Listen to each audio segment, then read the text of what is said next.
Bueno, vamos a orar por la predicación del día de hoy. Oremos. Bendito Padre Celestial, Señor, cuántas gracias te damos, Señor, por esta oportunidad que tenemos, Señor, por este privilegio que tenemos, Señor, de poder escuchar de tu palabra, Señor, poder alimentarnos, Señor. Te pedimos en este momento, Señor, que lo que tienes preparado el día de hoy, Señor, sea una guía en nuestra vida diaria, Señor, que nos dejemos guiar por tu palabra, Señor. Danos ese espíritu, Señor, de poder captar, Señor, lo que tienes preparado el día de hoy, Señor. Que no lo dejemos al aire, Señor, sino que nos des la capacidad de retenerlo, Señor, para aplicarlo en nuestra vida diaria, Señor. Gracias, Padre, por ese alimento que nos fortalece día a día, Señor, porque en cada día, Señor, tenemos pruebas, Señor, pero si recordamos tu palabra, Señor, nos fortaleceremos, Señor, y seremos más que vencedores en estas pruebas, Señor. Dejamos en tus benditas manos, Señor, a nuestro hermano Isaí, Señor. Dale gracia ante esta comunidad, Señor. Pon palabra sabia en sus bocas para que sea hablada a través de él, Señor, y nos llegue a nosotros, Señor. Bendícelo grandemente y bendice a esta tu iglesia Anástasis, Señor. En Cristo Jesús te agradecemos. Amén.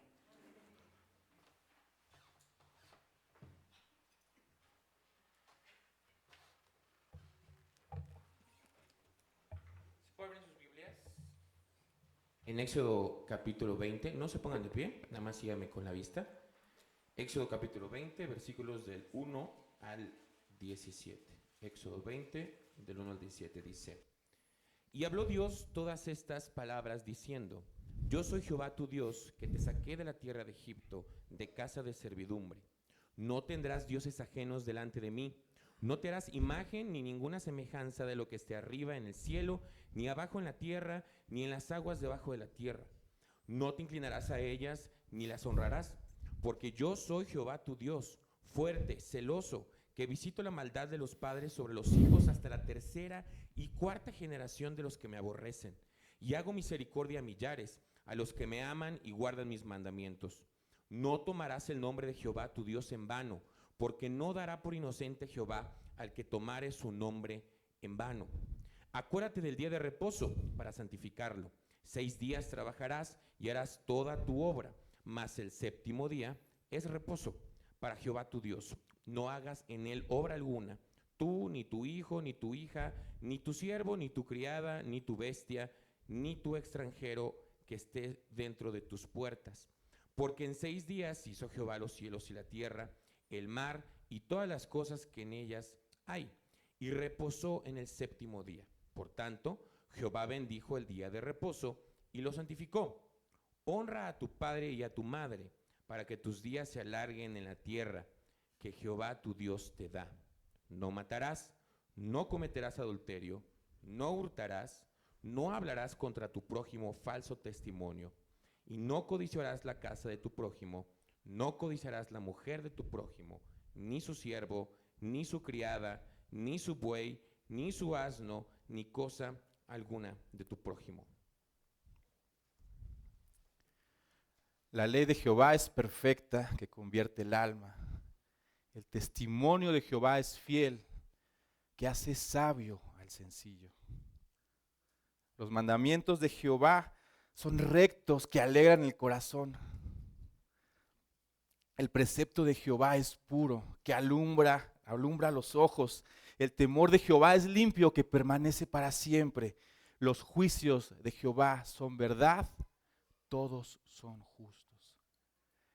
Esto que acabamos de escuchar es el decálogo, la ley de Dios, los 10 mandamientos. Y presta mucha atención porque esta parte de la ley va a representar el corazón, los principios fundamentales de lo que es la esencia de Dios. Es tan importante que Dios mismo, dice la Biblia, que Él los escribió con su dedo en las tablas de la ley. De aquí, de estos 10 mandamientos, toda la demás ley va a derivarse en reglamentaciones que se aplicaban al contexto de ese entonces. Pero siempre vamos a estar regresando y siempre va a haber un fundamento en este decálogo. Y es más, aún más condensado, Jesús dice en los evangelios, o lo resume de la siguiente manera: amarás al Señor tu Dios con todo tu corazón, con toda tu alma, con toda tu mente, amarás a tu prójimo como a ti mismo. Estos dos mandamientos están resumiendo aún lo que es el decálogo, siendo el primero el resumen de los primeros 4 mandamientos y el segundo el resumen de los siguientes 6 dentro de esta lista. Toda la ley se basa en esto, y todo judío entiende qué es la ley, vivía con la ley, amaba la ley, era parte de su identidad, era parte de su cultura. Antes de arrancar este tema, quiero hacerte 2 exhortaciones importantes. La primera de ellas es, mira, van a surgir muchas dudas con lo que voy a comentar el día de hoy, a exponer la palabra, y tratando de incentivar un buen hábito en la iglesia, te voy a pedir, te voy a rogar que va a aparecer ahí una imagen, un QR, que no tengas temor en escribirme y preguntar, porque las dudas van a salir, créeme.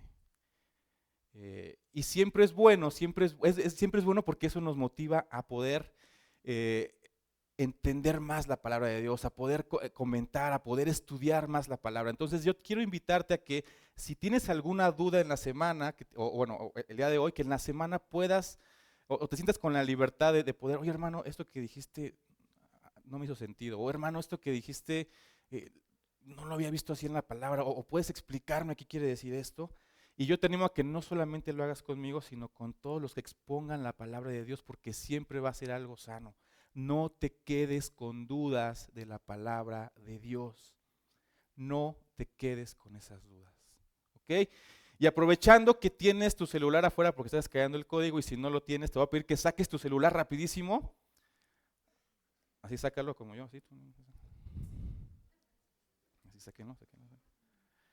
Y fíjate muy bien lo que vamos a hacer, ¿ok? Igual, si no entiendes mucho de la tecnología, seguro hay un joven al lado tuyo que te puede ayudar y te puede explicar esto. Entonces, cuando tú vas a los ajustes, hay un avioncito y dice modo avión, ¿ok? Entonces, ese botón lo vas a apretar, ¿de acuerdo? Lo vas a apretar y entonces, mágicamente, bueno, no mágicamente, tecnológicamente, no te va a entrar ninguna notificación para que no te distraigas del mensaje, ¿ok? ¿Sí? Ahora dices: no, es que yo requiero el internet por el tema de que aquí tengo mi Biblia. Bueno, puedes poner en silencio. Solamente quiero pedirte a ti, hermano, en el amor del Señor, que si ves a alguien que no está en su Biblia, o que se está distrayendo con algún juego, con algún chat así enviándose mensajitos, o que está en su Instagram, que en el amor del Señor le digas: hermano, el hermano que está compartiendo nos pidió que te tomara el celular y lo voy a guardar y te lo voy a entregar al final de la predicación, ¿ok? ¿De acuerdo? Entonces, si te lo quitan, no te enojes, te lo van a regresar al final, ¿de acuerdo? ¿Estamos bien? ¿Ya está en modo avión o ya está silenciado? Bueno, vamos a continuar, ¿ok? Seguimos con la ley de Dios, porque es importante esto, hermanos. Todo este pasaje, como te comentaba, forma parte de la identidad judía. Todo judío entendía lo que era la Torá, lo que era la ley de Dios, lo que eran los 10 mandamientos. ¿Ok? Y el día de hoy quiero que conozcamos a uno de esos judíos, un judío que había crecido dentro de ese contexto religioso, un judío que venía de una familia importante, un judío que era principal entre los suyos. Ciertamente era principal, pero también era joven por la narración que nos dice la Biblia. Y este joven judío lo vamos a encontrar, o su historia es tan importante que lo vamos a encontrar en los 3 evangelios sinópticos. Lo vamos a encontrar en Mateo, lo vamos a encontrar en Lucas y lo vamos a encontrar en Marcos. Ustedes seguramente lo tienen ubicado por el título que aparece en ese pasaje, que dice el joven rico, ¿ok? ¿Se ubican quién es el joven rico? Bueno, ahora, el pasaje de hoy, o la enseñanza de hoy, va a estar centrado en el Evangelio de Lucas. Pero por cuestiones didácticas y de algunos detalles que menciona el Evangelio de Marcos, es lo que vamos a leer en este momento. Entonces voy a pedirle al narrador que nos ayude con el texto y por favor velo siguiendo en pantalla o en tu celular o en tu Biblia. 26. Dice, al salir él para seguir su camino, vino uno corriendo, e hincado la rodilla delante de él, le preguntó, Maestro bueno, ¿qué haré para heredar la vida eterna? Jesús le dijo, ¿por qué me llamas bueno? Ninguno hay bueno, sino solo uno, Dios. Los mandamientos sabes, no adulteres, no mates, no hurtes, no digas falso testimonio, no defraudes, honra a tu padre y a tu madre. Él entonces respondiendo le dijo, Maestro, todo esto lo he guardado desde mi juventud. Entonces Jesús mirándole, le amó y le dijo, una cosa te falta, anda, vende todo lo que tienes y dalo a los pobres, y tendrás tesoro en el cielo. Y ven, sígueme, tomando tu cruz.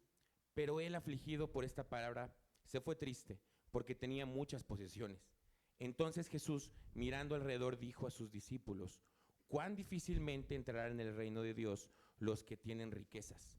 Los discípulos se asombraron de sus palabras, pero Jesús respondiendo volvió a decirles, hijos, cuán difícil es entrar en el reino de Dios a los que confían en las riquezas. Más fácil es pasar un camello por el ojo de una aguja que entrar un rico en el reino de Dios. Ellos se asombraban aún más, diciéndose entre sí, ¿quién pues podrá ser salvo? Amén.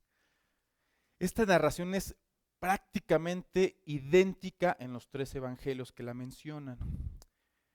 Claro, hay algunos detalles que Marco nos da que va a ser relevante para entender un poquito más quién era este joven. Joven adulto, ¿no? Calculamos que unos 30 años porque menciona que era principal, ¿ok? O sea, no puede ser principal, es decir, jefe dentro de la comunidad judía, siendo un niño, siendo un joven, ¿ok? Entonces por ahí le calculamos alrededor de sus 30 años. Y algo que se repite de manera exacta en los tres evangelios es las palabras con las que se presenta ante Jesús. Maestro bueno, ¿qué haré para heredar la vida eterna? Y presta atención y quiero que tengas en mente que este joven está hablando de salvación, está hablando de vida eterna. Es la pregunta que él trae. Ahora, este texto como tal va a ser la culminación, y pon atención aquí, de una idea que Lucas va a venir desarrollando desde el principio de su evangelio. Vamos a encontrar algunas semillas desde el capítulo 5 y el primer discurso o desarrollo que va a tener sobre el tema que vamos a tratar el día de hoy va a estar en el capítulo 9, lo voy a retomar en el capítulo 14 y en el capítulo 18 de Lucas, Marcos 10, Mateo 17, va a terminar esta idea, ¿ok? Presta atención en esto porque es muy importante. Vamos a analizar 4 cosas importantes sobre este joven rico. La primera, te la acabo de mencionar, llama a Jesús maestro bueno. Ahora, la respuesta de Jesús a cómo le llamó a veces trae muchos conflictos porque le dice, bueno, ¿por qué me llamas bueno? Nadie es bueno sino uno, Dios. Y en nuestro español, en nuestro idioma español, esto pareciera que que Jesús está diciendo, hey, Dios es bueno, yo no, Dios es bueno, ¿no? ¿Por qué me estás dando un atributo que es de Dios? Y para los críticos que dicen que Jesús nunca dijo que era Dios, dicen, este pasaje aquí dice, Jesús no está diciendo que Él es Dios, ¿ok? Pero hay un problema, que los lectores originales no hablaban español, hablaban hebreo, ¿ok? Y en el hebreo se maneja algo muy distinto. De hecho, hay una broma que era una frase de bienvenida al Museo Judío de Berlín que estuvo abierto en Alemania el año pasado. Y con esta broma recibían a los invitados y decía esta broma escrita, ¿no? A un rabino le cuestionan por qué ante una pregunta un judío responde siempre con otra, a lo que el rabino responde, ¿por qué no?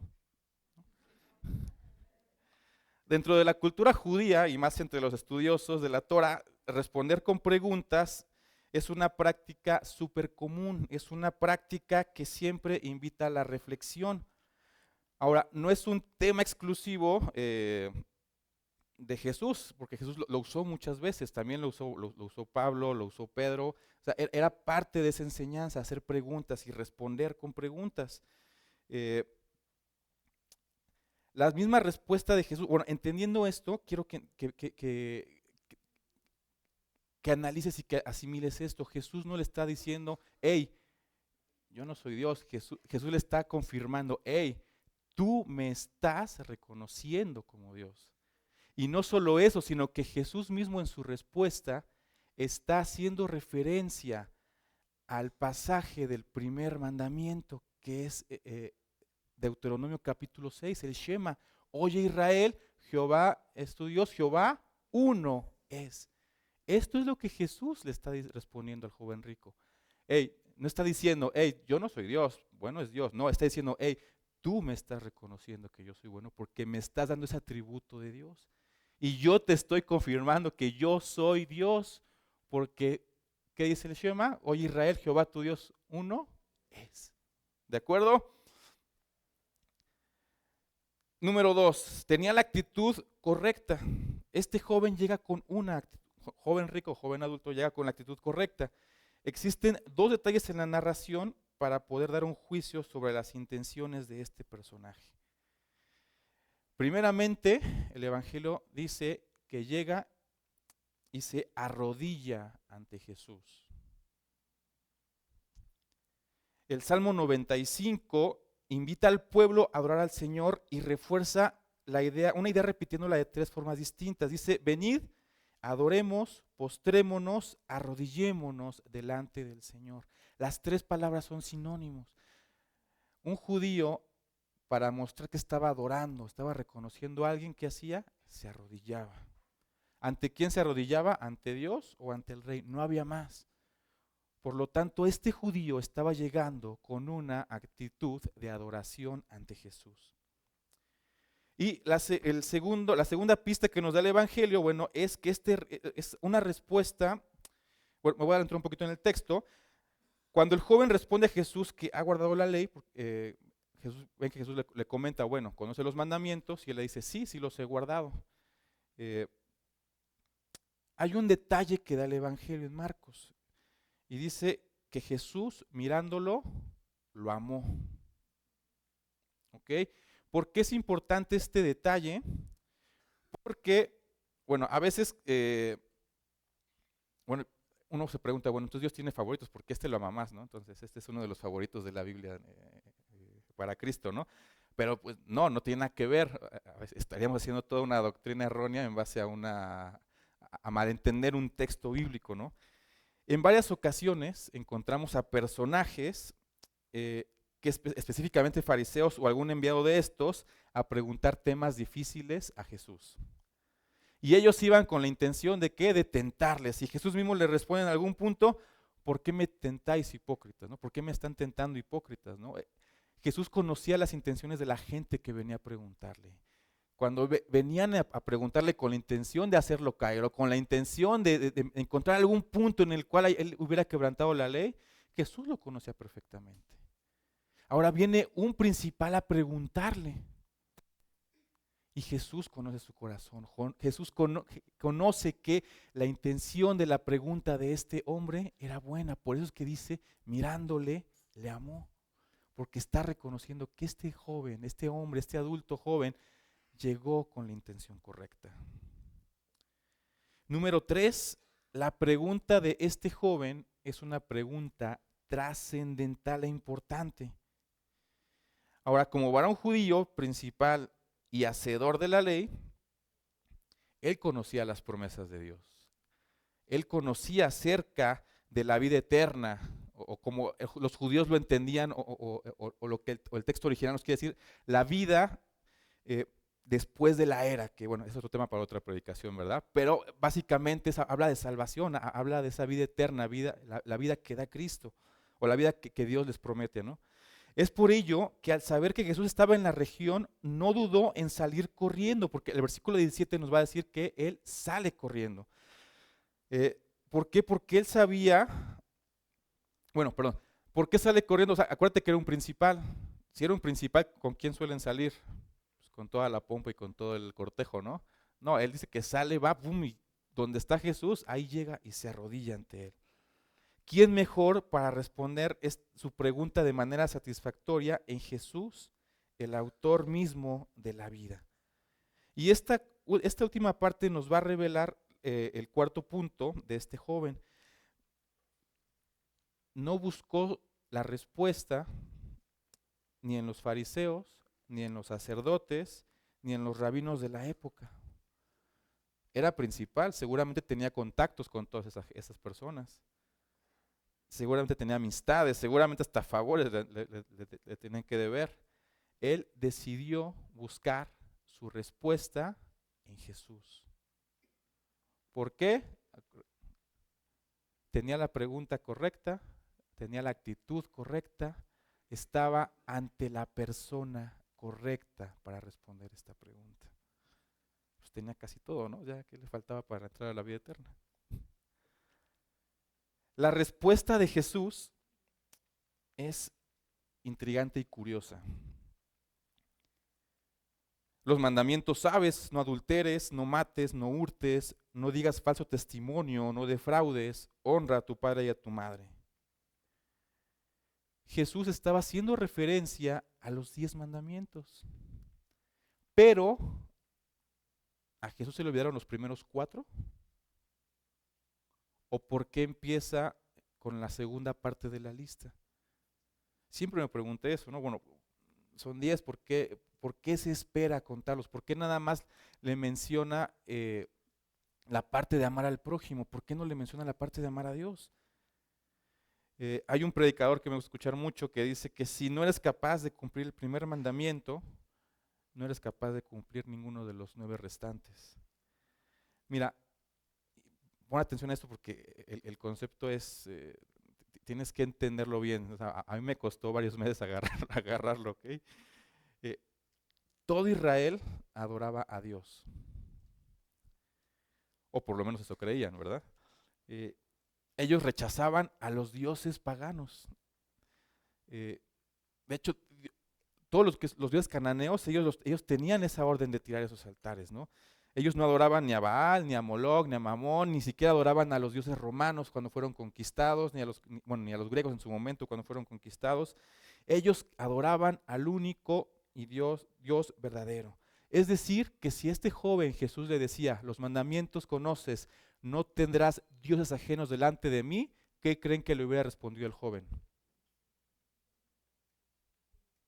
Pues por supuesto que los cumplo, ¿no? Por supuesto. Mira, es importante esta segunda parte de la respuesta de Jesús, que va a decir a continuación, porque aquí le va a desbaratar toda la idea que él tenía o lo que él creía que era correcto. Jesús le dice, cuando él le responde que todos los mandamientos he cumplido, Jesús le dice, bueno, una cosa te falta. Vende todo lo que tienes y dalo a los pobres y tendrás tesoros en el cielo. Y ven y sígueme. Entonces la salvación es por obras, ¿verdad? Pero Jesús le está diciendo que venda todo lo que tiene. Le está pidiendo que haga algo. ¿Cómo hacemos el match? ¿Cómo unimos los conceptos? Justamente por la primera parte de la lista. No tendrás dioses ajenos delante de mí. No tomarás el nombre de Jehová tu Dios en vano. No tendrás imágenes ni ninguna semejanza. Jesús era especialista en revelar lo que hay en el corazón de las personas. Y usaba muchos métodos, era muy didáctico Jesús cuando tú vas analizando las interacciones que tenía con cada persona, ¿no? A veces hacía preguntas que sacaban de onda a las personas, ¿no? A veces te pedía algo que no tenía sentido, ¿no? ¿Recuerdas cuando le dice a Pedro, bueno, ve y busca el impuesto en el primer pez que encuentres? Así era Jesús. Y Jesús hizo esta respuesta que Jesús le da es justamente para eso, para que él entendiera realmente a quién estaba adorando. Esta orden estaba mostrándole al joven qué es lo que realmente ocupaba el trono de su corazón. Y sí, este joven no adoraba a otros dioses más que al único Dios verdadero, pero él no había entendido que no se trata nada más de postrarse o de decir que se ama a Dios. El mandamiento no está en esencia hablando de eso, está hablando de que le entregues tu corazón, de quién está ocupando el trono. Y ojo, no te digo el primer lugar, porque a veces es un concepto que podemos malentender. Te estoy diciendo que es el centro de su vida. Es decir, todo lo que, ¿qué es lo que pedía el Señor? Que todo lo que su pueblo hiciera girara alrededor de él. ¿No te llama la atención que cuando formaba las tribus alrededor del tabernáculo, no se ponía el tabernáculo al frente y después cada tribu, dando como una jerarquía? No, se ponía al centro del pueblo. Porque es lo que Dios quiere, estar en el centro de tu vida. Y con esta pregunta estaba revelando que el corazón del joven, lo que había en el centro no era Dios. Lo que había en el centro era él mismo. Y voy a abrir este paréntesis o recuerda esto, no dije las riquezas, dije él mismo. Y vamos a verlo a continuación porque el texto sigue. Y lo que viene a continuación todavía es más difícil de entender. ¿Ok? No tendrás dioses ajenos delante de mí. Él no se daba cuenta que sí tenía un Dios delante del Señor.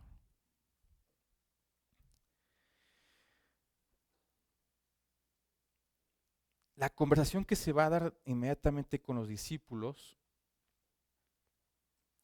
va a traernos o a referenciarnos a los discursos previos que te comenté que Lucas ya venía desarrollando. El joven triste se fue porque tenía muchas posesiones. Y Jesús hace una afirmación que deja a los discípulos congelados. Cuán difícilmente entrarán en el reino de Dios los que tienen riquezas, porque es más fácil que pase un camello por el ojo de una aguja que un rico entre en el reino de los cielos. Y seguramente, como seguro conoces el pasaje, bueno, en su mayoría o la mayoría de las personas, has escuchado muchas definiciones de qué es un camello, qué es una aguja, qué se refería. Hermano, lo importante no es que definas la figura, que tiene un significado, lo importante es que entiendas que es imposible. Eso es lo que Dios está diciendo con esta figura. Un rico no puede entrar en el reino de los cielos. Los discípulos, ¿cómo? Pero si el que es rico, si el que cumplía la ley, si el que creció en cuna cristiana, bueno, judía, cristiana, estoy contextualizando, no puede entrar en el reino de los siglos, ni nosotros. Claro, para un judío que tenía riquezas era favorecido por Dios. Y si el favorecido por Dios no podía entrar, era imposible que entrara en el reino de los cielos. Entonces, ¿quién era capaz de entrar en el reino de los cielos? Nadie. Es imposible. Esa es la realidad. Nadie puede entrar en el reino. Nadie puede entrar en la vida eterna. Este hombre justo que creció en la iglesia, este hombre que servía desde pequeño, este hombre que levantó su mano para aceptar a Cristo, que se viste decentemente, que es todo lo que se espera de él, que usa corbata cuando predica, ¿verdad? Que tenía la actitud correcta, que tenía la pregunta correcta, que hizo la pregunta a la persona correcta, no podía entrar en la vida eterna. Entonces, ¿quién? ¿Quién puede entrar en la vida eterna? Jesús no va a dejar ahí la conversación, va a continuar. Dice, lo que es imposible para Dios, para los hombres, es posible para Dios. Esta respuesta de Jesús les deja ver a los discípulos algo de luz en medio de sus dudas, pero ellos quieren confirmar algo que Jesús ya les venía enseñando. Por eso Pedro hace la siguiente petición. Y ojo, Pedro no va a preguntar, esto es importante que lo entiendas en el lenguaje. Lo que va a decir Pedro, lo que va a hacer Pedro es una petición por cómo está conjugado el siguiente verbo. ¿Ok? Le dice, en Reina Valera dice, pues nosotros hemos dejado nuestras posesiones y te hemos seguido. Las traducciones más actuales ya toman el verbo, dice, y que está diciéndole a Jesús, mira que nosotros hemos dejado nuestras posesiones. Es decir, Señor, Él no quiso dejar sus riquezas, pero nosotros sí las hemos dejado. ¿Te acuerdas las semillas que te dije que Lucas sí fue plantando en todo su evangelio? Cuando tú vas viendo el llamamiento de Pedro y el llamamiento de los discípulos, justamente va dejando eso. ¿Qué dice de Pedro y Andrés? Que dejando sus redes, le siguieron. ¿Qué dice de Mateo? Que dejó la mesa de los impuestos y le siguió. La idea que Pedro está lanzando es una súplica a Jesús para que mire y observe cómo ellos sí han dejado todo por seguirle. El maestro responde, de cierto os digo que no hay nadie que haya dejado casa o padres o madres o mujeres o hijo por el reino de Dios que no haya de recibir mucho más en este tiempo y en el siglo venidero la vida eterna. Pareciera que Jesús está hablando de cosas totalmente diferentes a lo que acaba de pasar con el joven rico. Ahora, y ojo con esto, aquí esto que está diciendo Jesús, ¿te suena algún otro pasaje por ahí? En Lucas capítulo 14, Jesús va a decir, quien no aborrezca a padre, a madre, a mujer, hijos, hermanos, hermanas, hasta su propia vida, no puede ser mi discípulo. ¿Ven cómo están conectadas las ideas? Usa la misma expresión, pero en esta ocasión, ya en este cierre de la idea de Jesús con el joven rico, está haciéndolo de manera afirmativa. Aunque en Lucas 14 está haciéndolo de manera negativa, está diciendo, si no los aborreces, no puedes ser mi discípulo. Pero en Lucas 18 está diciendo, o en Marcos 10 está diciendo, ustedes que lo han dejado, esta va a ser su recompensa. A ver, ¿qué está pasando aquí? Entendamos esto.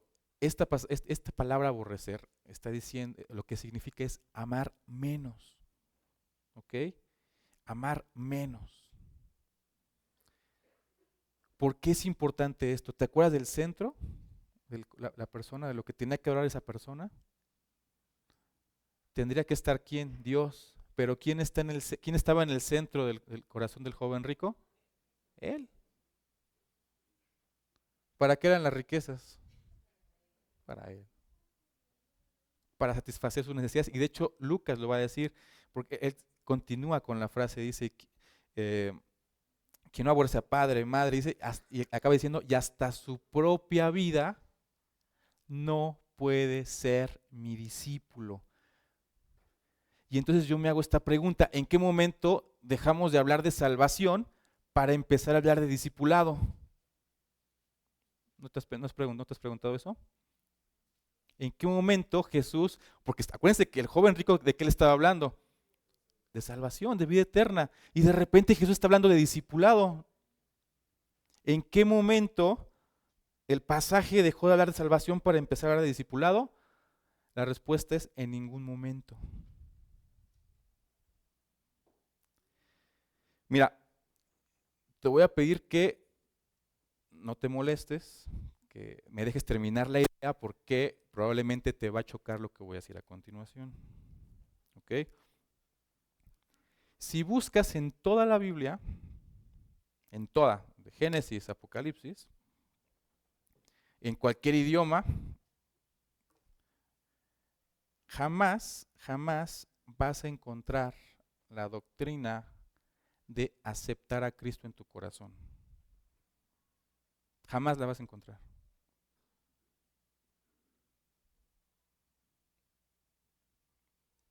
¿Sí me estás poniendo atención?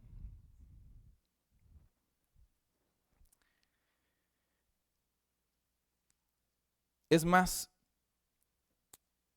te puedo pedir que me expliques qué significa eso. Pocos me lo van a poder explicar. Y si me lo explican van a acabar metiendo temas de sentimientos. Es que tienes que entregarle, tienes que sentir como que viene, como que... ¿Puedes explicar qué es aceptar a Cristo en tu corazón, bíblicamente?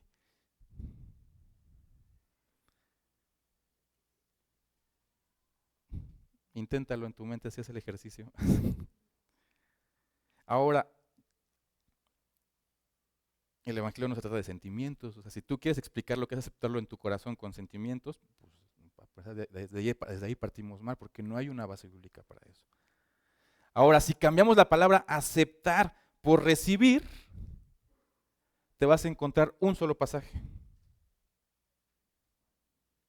Juan 1:12. Pero si tratas de explicarlo igual que aceptar, te vas a encontrar con el mismo problema. ¿Ok? Sin embargo, en este último pasaje, esta palabra recibir va a estar ligada con otra palabra que sí te vas a encontrar en el Evangelio en repetidas ocasiones. Solamente el Evangelio de Juan la va a mencionar más de 100 veces y siempre ligado a salvación, y es la palabra creer. Ahí sí vas a encontrar muchas referencias bíblicas. Y de hecho lo que dice la palabra de Dios, que si crees tienes ¿qué? La vida. Ahora, si fuéramos una persona de la antigüedad que vivía en su cosmovisión bajo el yugo de los dioses, sea la cultura que sea, entenderíamos perfectamente a qué se está refiriendo Juan y todo el Evangelio cuando dice creer. Esa palabra que es pisteo que utiliza Juan 3:16, en el sentido en el que la Biblia lo está expresando. Es decir, que si tú y yo viviéramos hace 2000 años, entenderíamos perfectamente lo que quiere decir creer en Cristo. Pero ¿qué crees? Que no vivimos hace 2000 años, vivimos en la época actual. Y esa palabra se ha ido diluyendo en nuestro español, en nuestro lenguaje moderno. La palabra del Evangelio, la palabra creer que usa el Evangelio, tiene que ver, o la gente que escuchaba eso entendía no solamente con creer, sino con poner la confianza en alguien, persuadirse de lo que estaba creyendo y comprometerse. Eso era lo que englobaba la palabra creer. Porque yo puedo decir, sí, yo creo en la Biblia, pero no me comprometo. Entonces, bajo la palabra original, tú no estás creyendo en la Biblia. Sí, yo creo en Dios. Sí, pero si no te estás comprometiendo con Dios, entonces no estás creyendo acorde a la palabra que aparece en el Evangelio. ¿Me va siguiendo hasta aquí? Ahora, es en este punto donde el Evangelio debe cobrar otro sentido para ti. Y mira, te voy a decir lo siguiente. Jesús jamás invitó a nadie a aceptarlo o a recibirlo en su corazón. Jesús jamás le dijo a Pedro y a Juan, oye, ¿me quieren aceptar en su corazón? Hasta ya si lo dices en voz alta hasta suena medio chistoso, ¿no? De hecho, ojo, verbalmente tampoco dijo, oye, ¿quieres creer en mí? ¿Saben qué fue como Jesús confrontaba con el Evangelio? ¿Qué le decía a la gente con la que se encontraba? Sígueme. ¿Qué le dijo al joven rico? ¿Te acuerdas? Vende todo lo que tienes y tú ven y sí. ¿Qué le dijo a Pedro y a Andrés? ¿Qué le dijo a Mateo? ¿Qué le dijo a Pedro cuando estaba ya después de su resurrección? Si este queda vivo, ya él, ¿no? Pero tú ven y sígueme. Esa es la invitación, hermanos. Ahora, Si tú aceptas seguir a Jesús, se entendía, por supuesto, que entendías lo que era creer en Cristo. Él lo sabía. Mira, él reconoce, Jesús reconoce que cuando una persona lo seguía, entonces estaba creyendo en el Evangelio, porque eso era, todo aquel que cree en Él, ¿para qué vino Jesús? Para que todo aquel que cree en Él no se pierda, más tenga. Y que era creer en Él, comprometerse, que era creer en Él, seguirlo. Si tú seguías a Jesús, entonces estabas comprometido con Jesús, entonces creías en Jesús, entonces tienes la vida eterna. ¿Y qué crees? Sígueme. Sí está bien fundamentado y explica perfectamente la palabra qué significa esto. ¿Qué significa esto?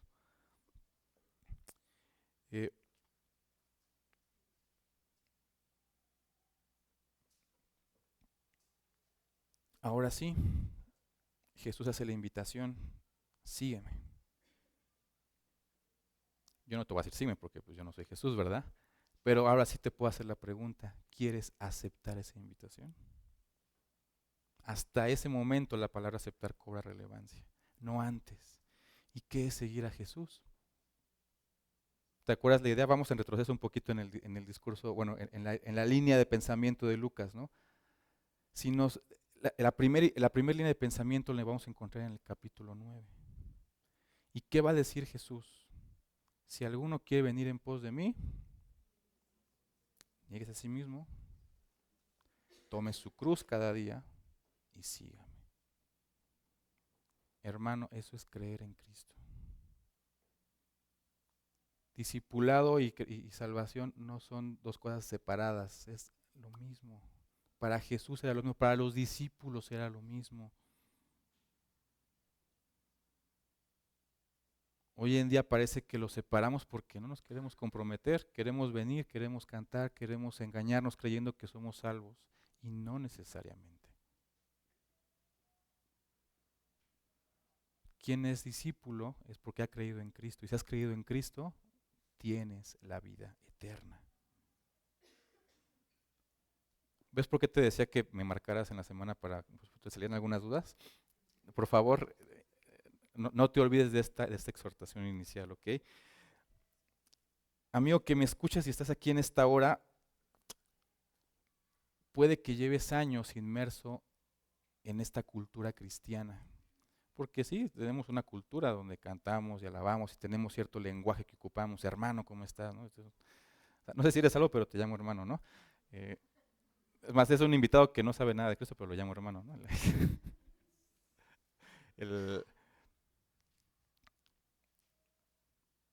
Vivimos envueltos en esta cultura cristiana. Hemos crecido. Es más, hemos levantado la mano, sí, ¿por qué levantaste la mano para aceptar a Cristo? Pues porque sentí bonito, ¿no? Habló muy bonito el predicador, ¿no? Y pues me prometió vida eterna, ¿no? Me prometió cubrir mis necesidades, me prometió ayudarme en mis problemas. ¿Te fijas quién está en el trono de ese corazón? Cuando alguien acepta a Cristo o acepta a Cristo porque va a cubrir su necesidad, ¿quién está en el centro de ese corazón? ¿Cristo o la persona?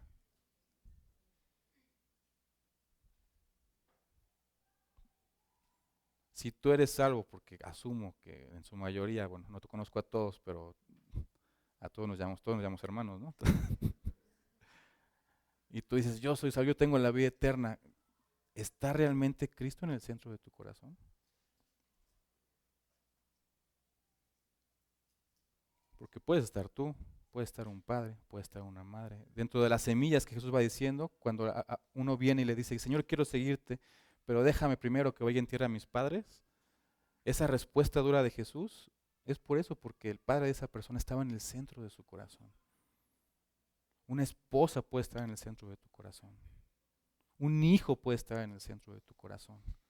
Por eso dice Jesús, si no lo amas menos que a mí, no puedes ser mi discípulo, no puedes seguirme. Por eso tienes que negarte a ti mismo, tomar tu cruz, que significa estar dispuesto a morir, y entonces ahora sí puedes seguirme. Ahora sí realmente crees en mí. Y ahora sí que crees en mí, entonces en ese momento es cuando tienes la vida eterna. Mira, yo sé que puedes tener años, y mira, yo te soy honesto, yo levanté mi mano cuando tenía 12 años y dije, yo quiero aceptar a Cristo en mi corazón. No lo tuve en mi corazón. Estuvo otra persona en el centro de mi corazón, pero no era Cristo el que estaba en el centro de mi corazón. Y no me corresponde a mí juzgar si eres salvo o no. Pero sí te quiero hacer la misma exhortación que hizo el apóstol Pablo a la iglesia de Corintios. 2 de Corintios 13:5. Examinaos a vosotros mismos para ver si estáis en la fe. Probaos a vosotros mismos, o no os conocéis a vosotros mismos. No sabéis que Jesucristo está en vosotros, a menos que estéis reprobados. Te lo voy a volver a repetir, parafraseado. Examina tu vida. ¿O estás dudando que Cristo está en tu vida? ¿Por cómo estás actuando y por tu compromiso, tu nivel de compromiso? Examina tu vida. No vaya a ser que no eres creyente, que estás reprobado. Y es un tema trascendental, hermano, porque esto habla de la vida eterna. ¿Tú puedes creer que Jesús es Dios? Sí. ¿Tú puedes venir a la iglesia? Sí. ¿Tú puedes tener tu hábito de lectura de la Biblia y de oración? Sí. Y puedes no creer en Cristo. Por eso es que el Evangelio va a cerrar con o esta idea de Lucas la va a cerrar con este acontecimiento. Porque va a demostrar justamente eso, que puedes tener la pregunta correcta, ir con la persona correcta, con la actitud correcta, reconocer a Cristo como Dios y no comprometerte con Él. Y no creer en Él y no seguirlo. Y aquí vas a seguir muchos años más sentado, alabando, cantando dentro de esta cultura cristiana que es padrísima, porque es padre cantar, es para alabar, es para estar en comunión y no estar comprometido con Cristo, no ser un discípulo de Cristo, no creer en Cristo. Y fíjate lo hermoso. De hecho, la idea de Lucas no acaba aquí, acaba con una historia más, acaba con la historia de Zaqueo. Tú le das vuelta a Lucas, capítulo 18, en el capítulo 19 vas a encontrar la historia de Zaqueo. Vas a encontrar a un hombre rico, vas a encontrar a un hombre que sí era pecador a los ojos del pueblo, en contraste con el anterior, el hombre principal joven. Jesús no tuvo que darle ni una sola predicación, ni una sola exhortación. Él entendía esto. Y tan lo entendió, tanto se comprometió, que de él nació dar lo que tenía y restituir lo que tenía, a lo que había robado. ¿Y qué dijo Jesús? La salvación ha llegado a este hogar. La salvación ha llegado a esta casa. No tuvo que decirle nada. Él lo entendía perfectamente. Mira, no conozco a todos, tiene años que no me congrego aquí, me he congregado en otras iglesias porque no he estado en la Ciudad de México. Ya es una generación distinta de hermanos y de jóvenes. Hay algunas caras que recuerdo de pequeño, ¿no? Otras que vi y dije, mamá, siempre estoy, mamá, ¿quién es este de acá? ¿Quiénes son? ¿Cómo se llama? Porque ahora que regresé no ubico a todos, así que no puedo decirte, no me toca a mí definir si eres creyente o no, te conozca, o no te conozca. Pero sí quiero dejarte este concepto claro, hermano, porque si mueres hoy, puede que no seas salvo. Y vas a llegar al cielo. Señor, yo iba a Somos los viernes. Señor, yo era fiel en mis diezmos en la iglesia por 15 años. Señor, yo siempre serví en el departamento infantil. Ajá, pero no estaba yo en el centro de tu corazón. Por lo tanto, no me seguías. Por lo tanto, no creías en mí. Por lo tanto, no tienes la vida eterna. Examínate.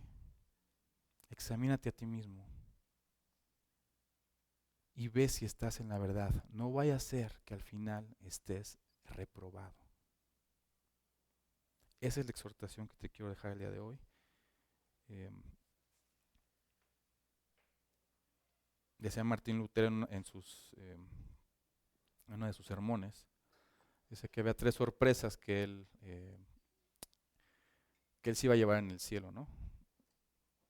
La primera es que gente que él no creía que iba a estar ahí, pues sí está en el cielo, ¿no? La segunda es que gente que él creía que iba a estar en el cielo, pues no estaba en el cielo, no iba a estar en el cielo. Y la tercera es que él mismo estuviera en el cielo. Te voy a pedir que inclines tu rostro, cierres tus ojos y oremos a nuestro Dios. Amado Señor,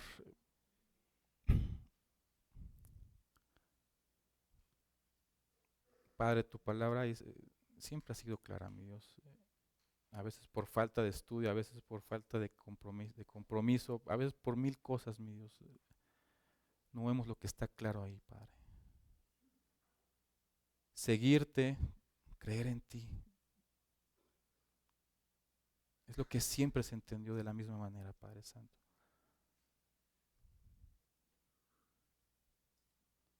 Padre, yo quiero que en esta hora tu Espíritu esté tocando corazones, mi Dios. Y si alguna persona que ha crecido en esta cultura cristiana se ha dado cuenta de que no te estás siguiendo, Padre Santo, de que no estás en el centro de su corazón, mi Dios, de que realmente no cumple el primer mandamiento, Padre Santo, que convenzas de pecado, mi Dios, que convenzas de juicio, que convenzas de justicia, porque su salvación, su vida eterna está en juego, Padre Santo. Señor, no quiero será triste que gran parte de los que están aquí, cuando llegue el momento de darte cuentas, Padre, resulte que nunca te siguió, nunca creyó en ti, que se vio engañado por muchas cosas.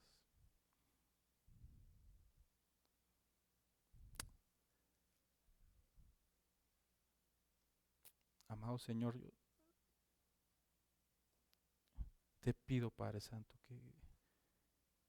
que trates con ellos de manera individual, Padre Santo, que cada uno pueda hacer ese autoexamen, Señor, y decir, Cristo, no eres el centro de mi corazón.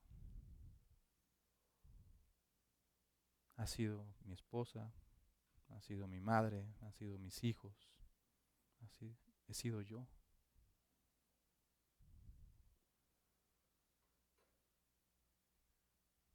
¿Por qué siento que a veces no estás ahí? Pues porque no eres el centro, Padre Santo. Y hermano, Cristo te hace la invitación, sígueme. Y yo te pregunto, ¿aceptas seguir a Cristo? ¿Estás dispuesto a dejar aquello que está ocupando el centro de tu corazón para seguir realmente a Cristo?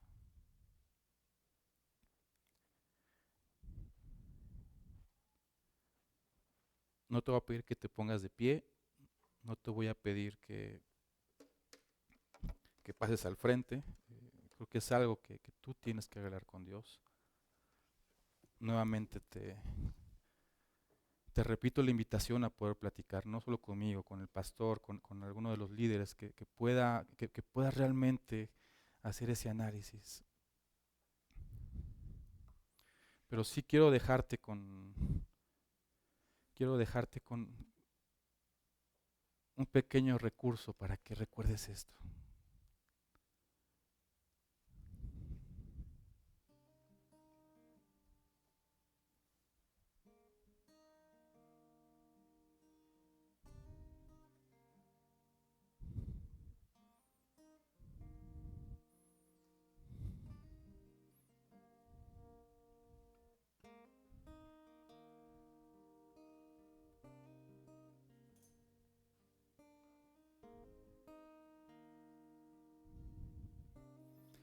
decidido seguirte. He decidido negarme. He decidido morir y tomar mi cruz. He decidido por ti, Jesús. He decidido por ti, Jesús. Mi vida es tuya. Por siempre te seguiré. Y hasta mi último suspiro, por siempre te amaré.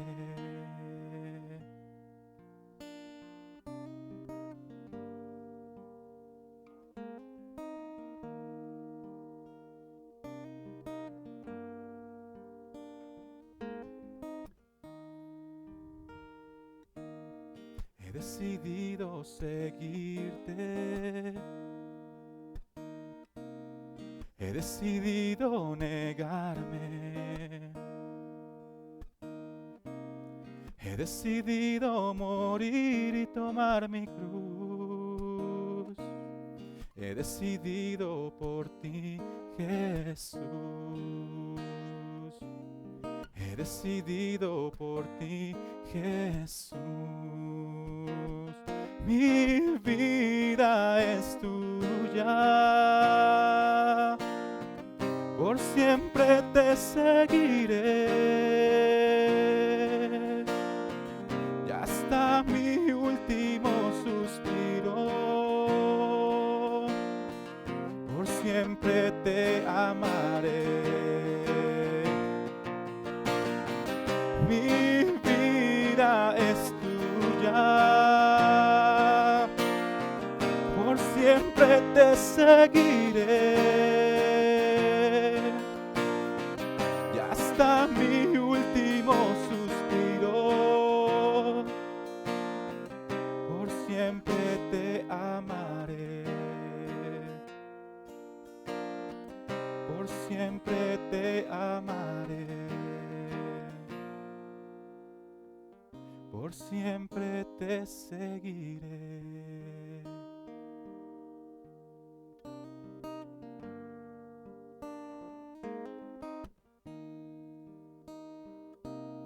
He decidido seguirte. He decidido negarme. He decidido morir y tomar mi cruz. He decidido por ti, Jesús.